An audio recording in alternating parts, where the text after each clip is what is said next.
Christine Jordis, bonjour. Bonjour. Vous publiez un nouveau livre qui a pour titre Paysages d'hiver, voyage en compagnie d'un sage, aux éditions Albin Michel. Et quel sage! Alors, c'est un sage dont il m'est difficile de prononcer le nom, parce que c'est quelqu'un qui a utilisé et abusé des pseudonymes. Absolument. Il s'appelait Kim Yong-hee de son nom de famille, mais en Corée, beaucoup de gens s'appellent Kim, ou Pak d'ailleurs, et il a usé de pseudonymes constamment. Il en changeait suivant la personne à qui il donnait, ou il ne vendait pas, non, à qui il donnait son œuvre ou dédiait son œuvre. Il a eu, le plus connu est peut-être Chusa, mais il a été aussi nommé Van Dang, et puis bien d'autres, il en a eu quelque chose comme 200. Alors, quand on travaille sur un homme qui change de nom comme de chemise, c'est peut-être pas ça Beaucoup facile plus que quand de même. chemise, parce qu'à l'époque, on n'en changeait pas tellement que ça de chemise. C'était Ouais. pas exactement les mêmes habits, mais c'était très difficile effectivement de comprendre cet homme parce que il a vécu au 19e donc en Corée, dans un milieu royal. C'était un yangban, un noble, et la noblesse de l'époque était extraordinairement hiérarchisée, très séparée du reste de la société. Elle suivait la doctrine néo-confucéenne, qui était extrêmement rigide et complexe, et il me fallait donc employer des termes qui, en français, n'ont pas exactement le même sens qu'à l'origine. Bah, Comme je fais une petite parenthèse. Pourquoi être allé sur un sujet relativement complexe, Christine Jordis? tout Parce à que fait. habituellement, vous nous entraînez à Bali, dans d'autres pays d'Extrême-Orient que vous aimez beaucoup, que vous connaissez bien, mais peut-être un peu moins dans l'itinéraire, sur l'itinéraire de gens qui sont aussi connus. Mais c'est effectivement le cas. Je me suis trouvée en Corée à l'occasion d'un salon du livre, et j'ai retrouvé là une traductrice qui habite l'île de Jeju et qui m'a emmenée dans son île, sur le lieu d'exil de cet homme extraordinaire. Alors voilà, il faut en refaire la parenthèse parce que je suis obligé, on reviendra tout à l'heure sur le sujet, parce que cet homme donc qui occupe une position importante va être condamné à l'exil. Il était ministre de la Justice. Depuis 20 ans, il occupait les plus hautes fonctions, mais une variété de fonctions. Il était inspecteur royal secret aussi, qui est très dangereux, auprès du roi. Et puis un jour, les factions changeant et les luttes de pouvoir étant ce que nous savons, et même bien pire que ce que nous savons, il a été condamné à l'exil, à mort d'abord, et sauvé par l'exil, et envoyé dans l'île de Jeju, où il est resté à moisir 10 ans. L'île de Jeju, où est-elle? Si on a une petite idée de la carte de Corée qu'on voit pas mal en ce moment, du fait de la Corée du Nord et puis de la Corée du Sud, c'est une C'est île une qui est île qui est éloignée des côtes. C'est une île qui est au sud, et elle est à un peu plus d'une heure d'avion, donc assez éloignée. Et quand vous allez en bateau, c'est absolument redoutable parce qu'il y a une mer assez féroce et houleuse, et un climat que j'ai trouvé moins impossible. Et néanmoins, elle sert maintenant au voyage de noces, donc elle a pris une autre teinte. Mais à l'époque, c'était une colonie pénitentiaire, et les rares voyageurs européens qui s'y sont aventurés en ont dit pique-pente. C'était une île de sauvages, c'était effrayant d'envoyer là-bas cet érudit et cet homme raffiné.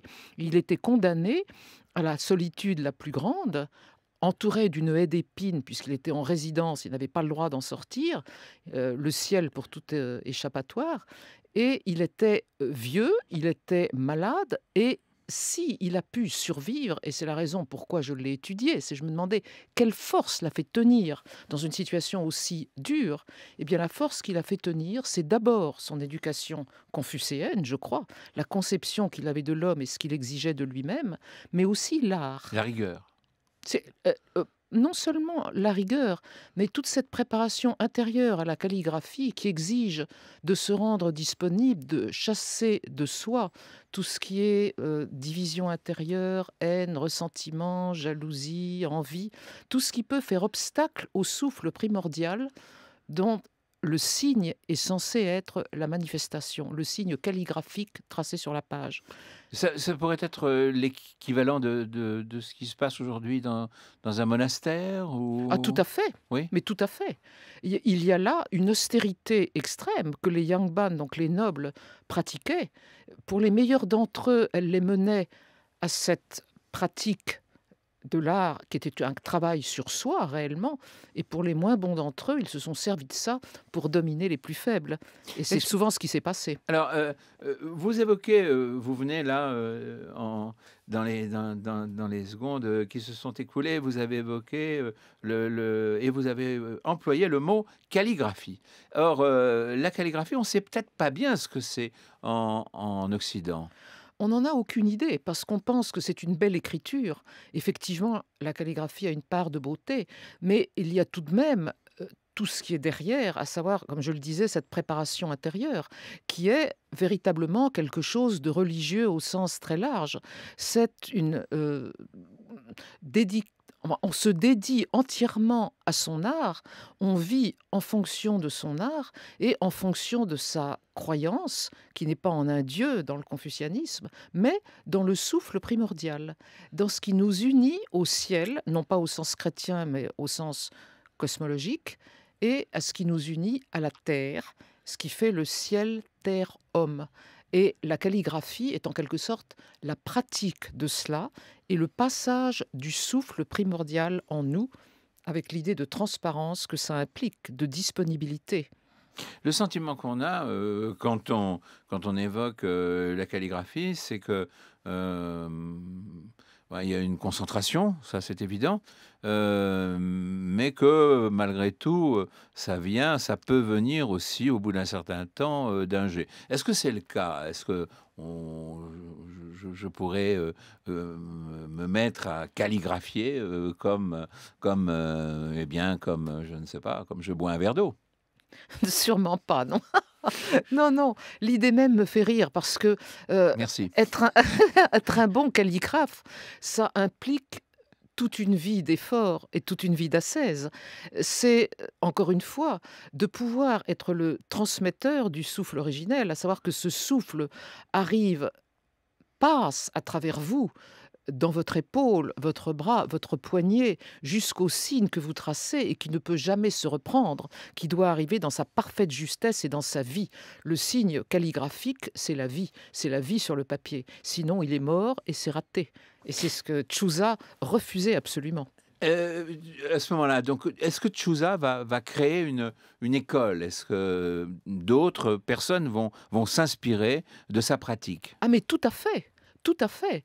Chusa était un homme, un maître, avec un grand M, comme Confucius était le maître. Mais Chusa avait des disciples et il avait, disons, il attirait énormément de jeunes auprès de lui et de moins jeunes, et de gens d'ailleurs très remarquables. Il a eu les Chinois, enfin ça a rayonné, son art a rayonné jusqu'en Chine, où il était considéré comme un très grand. Son exil s'est terminé à un certain moment, donc Son exil il s'est a pu terminé au retourner en bout de Corée? 10 ans Oui. parce qu'un roi coréen, un jeune roi coréen, a décidé qu'il devait rentrer. Immédiatement, il y a eu une opposition épouvantable, on a voulu le faire tomber à nouveau, mais le jeune roi a tenu bon et il est rentré. Mais tenez-vous bien, il est rentré pour 2 ans et il a été renvoyé à nouveau en exil.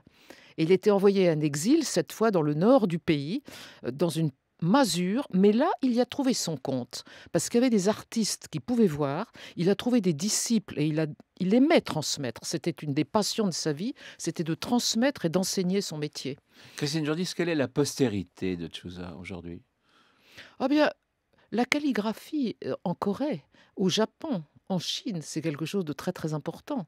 Il y en a aussi des cours à Paris, d'ailleurs au musée Guimet, j'ai appris. Oui. Donc la postérité de Chusa, elle existe. On considère que la calligraphie est un art élitiste. Évidemment, ça l'est.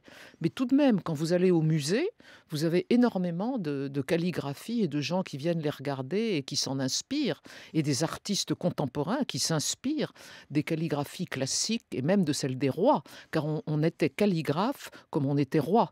Tout roi était calligraphe également. Mais C'était peut-être qu'un certain nombre de personnes aujourd'hui font la calligraphie, mais peut-être sans cette foi, non? J'imagine. je Il y a quelque chose pense. de transcendantal dans ce que vous me dites. Oui, transcendantal, il ne croyait pas en Dieu, mais il y a une certaine idée de l'homme qui équivaut à la transcendance, c'est-à-dire atteindre le divin en l'homme, ce qui en l'homme est divin. Et donc ça implique un effort sur soi-même permanent, effectivement. Et donc je crois que les gens ne sont pas toujours aussi exigeants que ça. Merci beaucoup, Christine Jordi. En tout cas, voilà un livre très, très original qui nous entraîne dans un autre univers et qui nous fait comprendre aussi eh bien, il y a d'autres façons de voir le monde, de le comprendre, de l'appréhender et de l'exprimer, notamment donc à travers la calligraphie. Christine Jordis, merci. Le Merci, titre de votre livre, c'est Paysages d'hiver, voyage en compagnie d'un sage, donc un livre publié aux éditions Albin Michel. Merci. merci.